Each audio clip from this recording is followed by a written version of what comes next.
Hello friends, welcome to Easy Way to Learn English, and you are watching English speaking course, and we are on day 7 today. So let's start the video without any further delay. First sentence is don't try to demean each other. Demean, D-E-M-E-A-N. Demean means किसी को नीचा दिखाना. Put down मतलब over खुद को superior समझना और किसी को अंडर एस्टिमेट करना. Demean, don't try to demean each other. एक दूसरे को नीचा दिखाने की कोशिश मत करो. मीन्स एक दूसरे को अंडर एस्टिमेट मत करो, एक दूसरे को नीचा मत दिखाओ. Don't try to demean each other. Are you going to demean me by saying this? क्या तुम ऐसा कहकर मुझे नीचा दिखा रहे हो? क्या तुम ऐसा कहकर मुझे नीचा दिखाने वाले हो? Are you going to demean me by saying this? By saying this ऐसा कहकर. I don't want to demean myself. I don't want to demean myself by doing this. मैं नहीं चाहता झुकना, नीचे होना, मतलब अपने आप के इंसल्ट महसूस करवाना. बाय डूइंग दिस, ऐसा कर कर मैं ऐसा नहीं चाहता कि मेरी बेइज्जती हो या मेरी इंसल्ट हो या मैं नीचा दिखाया जाऊं खुद को. तो I don't want to demean myself by doing this. तो आपने समझा गाइस कि डिमीन मीन्स होता है टू डिमीन हिमसेल्फ, उसको नीचा दिखाना. To demean him, to demean her, उसको नीचा दिखाना. और टू डिमीन टू समवन, किसी को भी नीचा दिखाना. पुट डाउन, उसको नीचे रखना, इस तरह से. Second is I think he has taken my bag instead of his.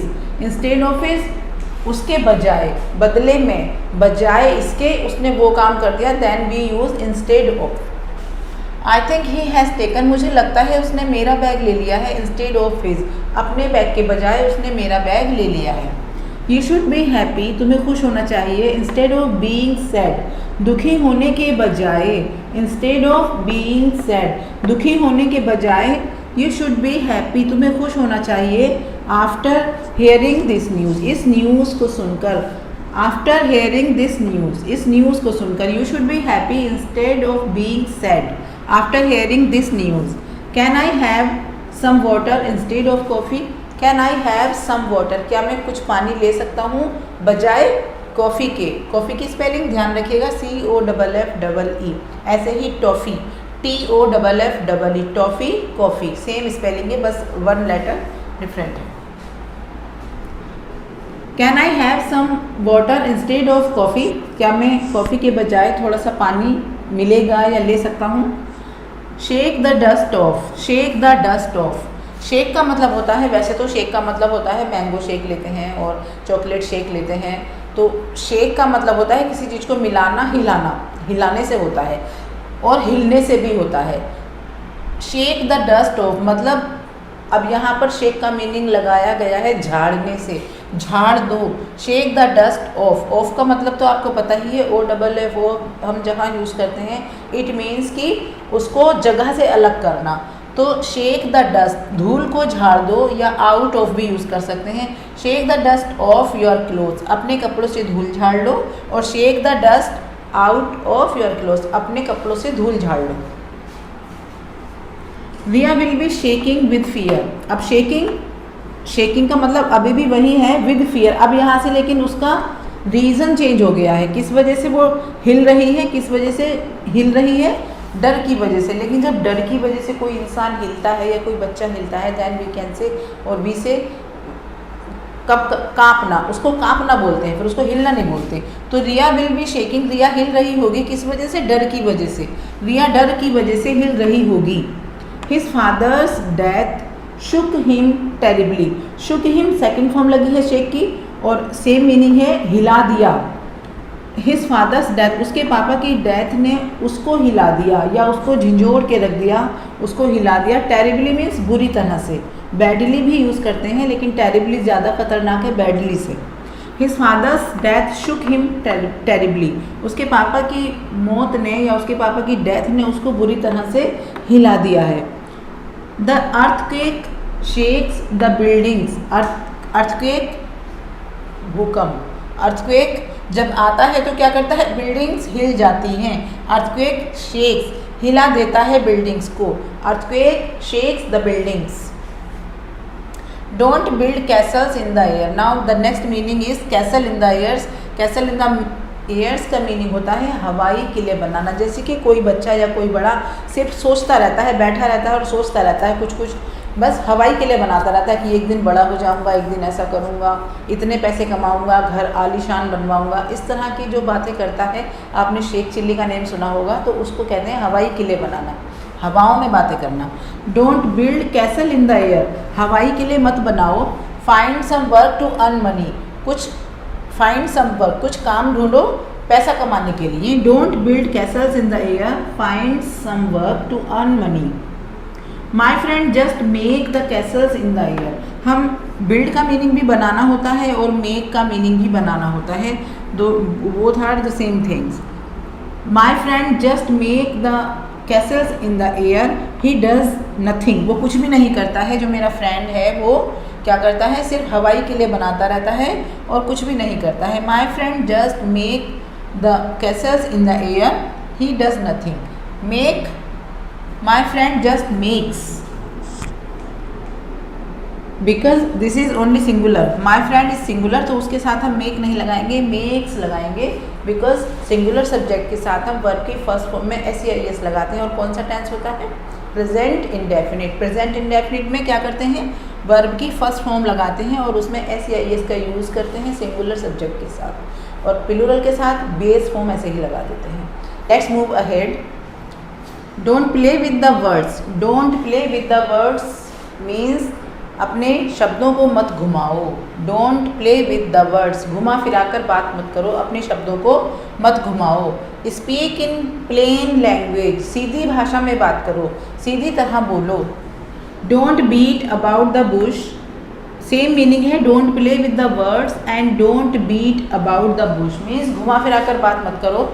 Come to the point, मुद्दे की बात पर आओ, या जो बात करना चाहते हो उस बात पर आओ।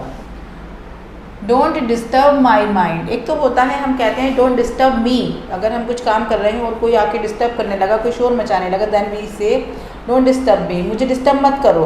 और अगर हम कहते हैं कि डोंट डिस्टर्ब माई माइंड, तब इसका मतलब होता है मेरा दिमाग ख़राब मत करो। डोंट डिस्टर्ब माई माइंड, मेरा दिमाग ख़राब मत करो। यू डिज़र्व दिस ओनली, तुम इसी के लायक हो। यू डिज़र्व दिस ओनली, तुम इसी के लायक हो। यू डिज़र्व्ड दैट ओनली, तुम उसी के लायक थे। मतलब किसी के साथ कुछ बुरा हुआ है और उसने अच्छा नहीं किया था इसलिए उसके साथ भी बुरा हुआ, then we can say you deserved that only, कि तुम उसी के लायक थे। यूज़ योर ब्रेन, दिमाग का यूज़ करो। यूज़ योर ब्रेन, अपने दिमाग का यूज़ करो। You talk strange, talk strange, अजीब बातें करना। यू टॉक स्ट्रेंज, तुम अजीब बातें करते हो। You talk strange. Move out of my way, my way मेरे रास्ते से, मूव आउट चले जाओ मीन्स मेरे रास्ते से चले जाओ, मेरे रास्ते से हट जाओ। Your anger is justified, your anger is justified, justified का मीनिंग है यहाँ पर जायज़, मुनासिब। तुम्हारा गुस्सा जायज़ है या तुम्हारा गुस्सा बिल्कुल ठीक है। The truth is always bitter, bitter means कड़वा। ट्रुथ सच, सच हमेशा कड़वा होता है। द ट्रुथ इज़ बिटर, सच हमेशा कड़वा होता है। Consider me your own, consider me your own, मुझे अपना ही समझो। कंसीडर मी, कंसीडर का यूज़ हम वहाँ करते हैं जहाँ हम किसी चीज़ को सोचते हैं कि इस चीज़ को समझो, इसको कंसीडर करो, इस चीज़ को समझो। तो कंसीडर मी योर ओन, मुझे अपना ही समझो। Please drop me home, drop me छोड़ दो, मुझे मेरे घर तक छोड़ दो। प्लीज़ ड्रॉप मी होम, कृपया मुझे घर छोड़ दो। वट अ नॉनसेंस, नॉनसेंस का मतलब होता है बकवास। कह सकते हैं stop nonsense, stop your nonsense. What a nonsense, ये वट अ नॉनसेंस एक इंटरजेक्शन है, इंटरजेक्शन है ये, यहाँ पर एक्सक्लेमेटरी साइन लगेगा। वट अ नॉनसेंस, क्या बकवास है, ये क्या बकवास है। वट अ नॉनसेंस, ये क्या बकवास है। बिहेव योरसेल्फ, अपने आप को तमीज़ से बात करो। बिहेव योरसेल्फ, तमीज़ से बात करो। What a nonsense, behave yourself, क्या बकवास कर रहे हो, तमीज़ से बात करो।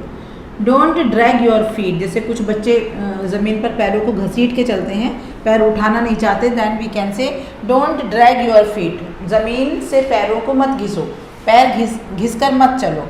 What is your dream job, job तो सब करते हैं, लेकिन जॉब हम वो करते हैं जो हमें मिल जाती है। लेकिन जो हमारी ड्रीम जॉब होती है, जो हम बचपन से सोचते आते हैं कि हम ये वाली जॉब करेंगे, वो वाली जॉब करेंगे, वो बड़े लकी लोगों को मिल पाती है।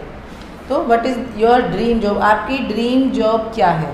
What kind of person you were during your childhood? जब तुम बच्चे थे, बचपन में तुम्हारा वट काइंड ऑफ पर्सन, तो तुम किस तरह के पर्सन थे, तुम्हारी क्या पर्सनैलिटी थी, तुम किस तरह के इंसान थे ड्यूरिंग योर चाइल्डहुड, अपने चाइल्डहुड में। मीन्स नोटी भी हो सकते हो, थोड़े से कम बोलने वाले हो सकते हो, थोड़े से टॉकेटिव भी हो सकते हो, इंट्रोवर्ट भी हो सकते हो। तो इसके आंसर बहुत सारे हो सकते हैं। ये क्वेश्चन अगर आपको किसी से पूछना है तो आप इस तरह से फ्रेम करेंगे, but kind of person you were during your childhood. Okay, now let's move ahead. I wish means काश, काश ऐसा होता, या काश ऐसा हो जाए, या काश ऐसा हो। आई विश, एक तो हम प्रेजेंट में बात करते हैं आई विश की। आई विश कि मैं ये होती, जो मैं अब नहीं हूँ मैं वो होती। एक इमेजिन करना जिसे कहते हैं, इमेजिन करना, जो मैं अब नहीं हूँ मैं वो होती। आई wish I were a doctor, काश मैं डॉक्टर होती, काश मैं इंजीनियर होती। आई wish I were an engineer. तो ये तो हो गया मेरा प्रेजेंट की सोच कि मैं जो अब नहीं हूँ काश मैं वो होती। ये हो गई मेरी जो अब मैं प्रेजेंट हूँ तब की सोच हो गई है। एक सोच होती है कि पास्ट की, कि काश ऐसा उस दिन होता, पास्ट की बात में, कि काश ऐसा होता। हिंदी में सेम बोलेंगे, काश ऐसा होता, जब मैं शादी में गई थी काश मैंने इतना खाना ना खाया होता, लेकिन मैं पास्ट की बात कर रही हूँ। तो डिफरेंट थिंग हो गया। एक हो गया अब फ्यूचर के बारे में बात करेंगे कि काश ऐसा हो जाए कि तुम मेरा चैनल सब्सक्राइब कर दो, काश ऐसा हो जाए। I wish you would subscribe to my channel, काश ऐसा हो जाए कि तुम मेरा चैनल सब्सक्राइब करो। तो अभी आगे की बात हो गई है। तो इन तीनों ही टेंस को हम देख लेते हैं, पास्ट, प्रेजेंट एंड फ्यूचर। तो सबसे पहले हम देखते हैं प्रेजेंट में हम किस तरह काश का यूज़ करेंगे। आई wish I were a doctor, काश मैं एक डॉक्टर होती, जो कि मैं अब नहीं हूँ।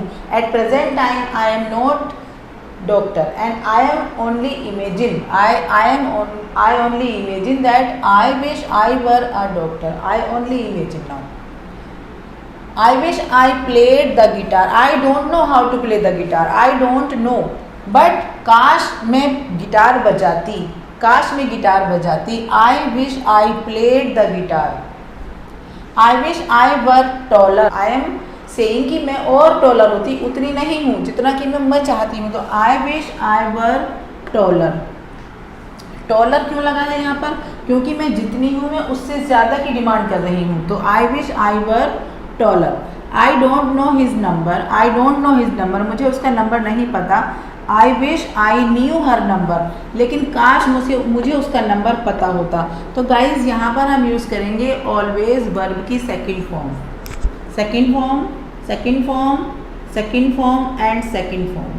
और हम यूज़ करेंगे वॉज की जगह वर का, जबकि वास्तव हम हमेशा यूज़ करते हैं आई वॉज अ डॉक्टर, तो हम तो वॉज हमेशा यूज़ करते हैं, पर इन सेंटेंस में थोड़ा हट के यूज़ करेंगे, वर का यूज़ करेंगे। जो नेटिव पीपल होते हैं ना इंग्लिश वाले, वो मोस्टली वॉज का यूज़ करते हैं, यहाँ पर कर लेते हैं, अपनी स्पीकिंग में कर लेते हैं, लेकिन जो ग्रामेटिकली करेक्ट है वो उस सेंस में यहाँ पर वर ही ज़्यादा करेक्ट है।